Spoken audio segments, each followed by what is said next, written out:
दीदी, एक माँ जो है 4 बच्चे को पाल लेते हैं, 5 को पाल लेते हैं। मतलब कितना कष्ट झेले हैं और कितना इंसान से पाए हैं। मैं आपको आते ने बोला कि आप हैं जो कि टिके रहे, नहीं तो दूसरा लेडीज सुसाइड कर लेते या भाग जाते। वही बात तो मैं पूछे मैं आते आपको बोला हूँ ना। आज देखिए 5 बच्चे जो है, एक माँ जो है 5 बच्चे को पाले, लेकिन 5 बच्चे एक माँ को नहीं पालते। रुकना एक तो लल्लू मांगी से आप दुख क्योंकि मेरे को लगता है बाबा जी, क्योंकि उन लोगों को पत्नी प्यारा हो जाता है। पत्नी तो यही नारी 4 प्रकार की होती है। मैं उसी को समझ नहीं, मतलब कि माँ तो बूढ़ी हो गई, पत्नी क्या नहीं, मतलब पत्नी वो नेचर देखो तो वही माँ है, वही पत्नी है, वही दादी है, वही अम्मा है, लेकिन सबका रुतबा अलग अलग है।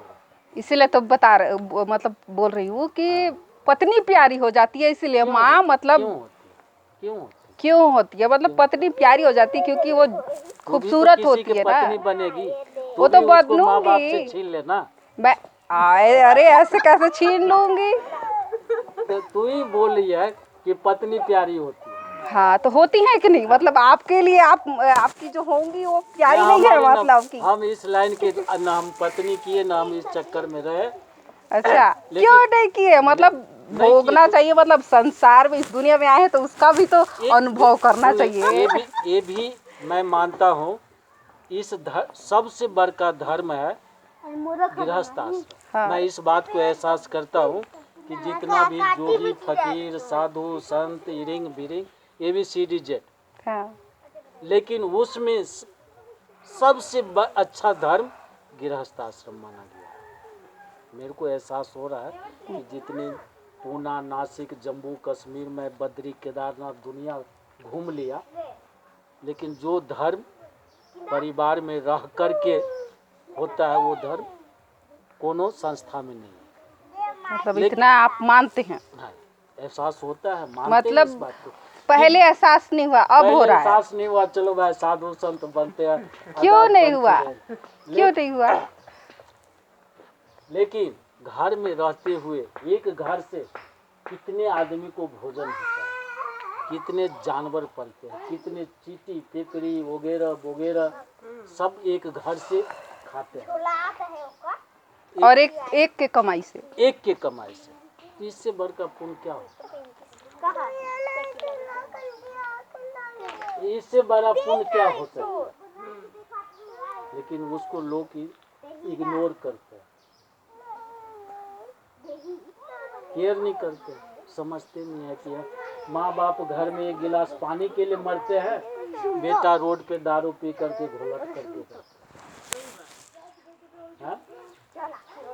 माँ बाप घर में बैठे रहते हैं और कामर लेकर के चल देते हैं कैलाश गुफा बोल बम। नहीं तो तुम्हार माँ पापा तुम कते ग्राम रहती खत्म।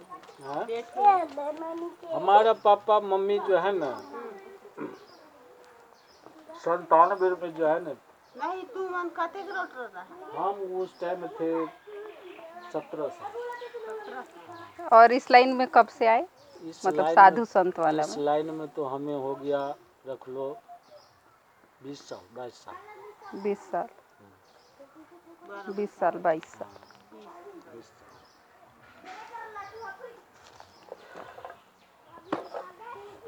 वैसा ही होता है, मतलब आधा उम्र निकल जाए ना तब एहसास होता है किसी चीज का। नहीं देखिए, हम वैसे पूजा पाठ पहले भी करते थे। दिल्ली में एक हजूरी लाल ज्वेलर्स है। मतलब आप ब्राह्मण तरफ से आते होंगे इसलिए। दिल्ली में तो एक ज्वेलर्स है हजूरी लाल नाम करके। दिल्ली में 4 शॉप है, बम्बई में 2 शॉप है, दुबई में भी 2 शॉप है।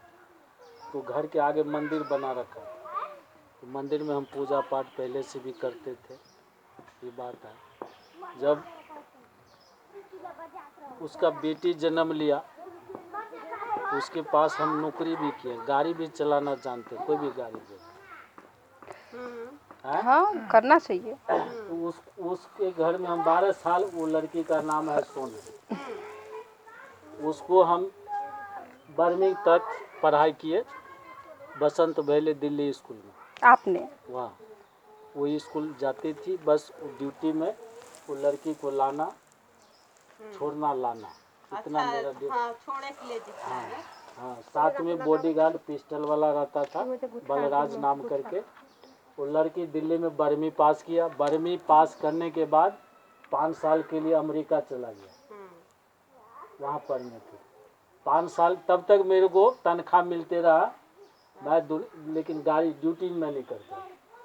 फिर 5 साल के बाद लड़की आई, फिर उसको 2 साल ड्यूटी किए, फिर उसको शादी हो गया, हम नौकरी छोड़ दिए। कैसे पसंद थी क्या? है? पसंद नहीं, उसको शादी बम्बई में, हमें तो शादी करना चाहते तो कम नहीं किए। दिल्ली में हमारा मकान है, दिल्ली में भी मकान है, वृंदावन में भी मकान है। तो बच्चा हमारे सामने में जन्म लिया, हमारे सामने में बड़ा हुआ, सब कुछ हुआ, उसको हम क्या करें? फिर हम अपना कामाख्या सिद्ध में लग गए, गुवाहाटी भ्रमण करने में। हाँ, छोड़िए दुनिया सब जुड़ा पड़ा है, सब कुछ जुड़ा पड़ा है। कोई मतलब बहुत कम चीज ऐसा है जो कि परमानेंट रहेगा, और टेम्पररी है सब। परमानेंट देखिए, मानिए तो सब कुछ परमानेंट है, नहीं मानिए तो कुछ भी नहीं। वही तो कहें, बॉडी का तो नहीं मान सकते ना, आप बॉडी को क्या मानेंगे? ये परमानेंट नहीं मान सकते कि ये कभी बूढ़ा नहीं होगा। नहीं, अरे एक ही चीज है कि मरना सच है। सच, जीवन का सच यही है कि मरना है। आए हैं तो जाना है, आए हैं तो जाना है, दुनियादारी छोड़िए, दुनियादारी छोड़िए, जाना है। अब वो भी साइंटिफिक निकाल लिया है, न्यूज़ पे देखो कि अब उस पे भी लोग लगा हुआ है कि मरा आदमी को जिंदा कैसे किया जाता है। कैसे किया जाता है वो अब अभी पेंडिंग में है, वो भी सर्च कर रहा है कि कितने साल के बाद ये जिंदा होगा, वो देख रहा है,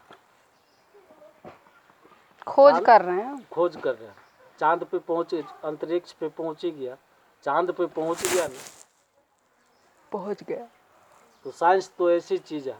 और वो भी अभी दिखाया था उस दिन टीवी में, किसी के घर में बैठे थे तो न्यूज़ में आ रहा था कि देखिए कि मरा हुआ आदमी भी जिंदा हो सकता है। और सच्चा ज्ञान का मतलब क्या होता है? सच्चा ज्ञान, सच्चा देखो, आजकल सच्चा ज्ञान पे चलोगे तो बहुत ठोकर खाओ, वह में इंसान मिस होता है। ये कलयुग है। सच्चे ज्ञान का महत्व क्या होना चाहिए? वही तो सच्चा ज्ञान, सच्चेवादी बनो। कान दिया है सुनने के लिए, किस क्या चीज़ सुनोगे? डिस्को मत सुनो, भांगड़ा मत सुनो।